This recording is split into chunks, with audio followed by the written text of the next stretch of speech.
இந்தியாவுக்கே வழிகாட்டியாக செயல்படுற அளவுக்கு நாங்கள் நிலையான கோட்பாடுகளை வகுத்து நாங்கள் சீர்படுத்தி வருகிறோம் அப்படிங்கிற மாதிரி. இந்தியாவிலே எங்கும் நடக்கல. 41 பேர் செத்து போயிட்டாங்க.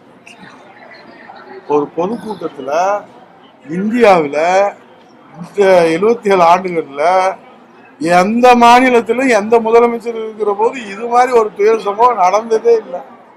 முதல்ல அதுக்கு பதில் சொல்லுங்க. அப்புறம் இவர் இந்தியாவுக்கு வழிகாட்டுறது இருக்கட்டும். முதல்ல இந்த தமிழ்நாட்டுக்கு முதலமைச்சரா தமிழ்நாட்டுக்கு செய்ய வேண்டிய கடமையிலிருந்து தவறிட்டாரு. அதனாலதான் இந்த நம்மளுடைய சகோதரர்கள் 41 உயிரை இழந்துட்டோம் அப்படின்றதுதான் இன்னைக்கு இருக்கக்கூடிய தமிழ்நாட்டு மக்களுடைய நிலை. ஆகவே இந்த துயர சம்பவத்திலிருந்து இன்னும் மீண்டு வரல.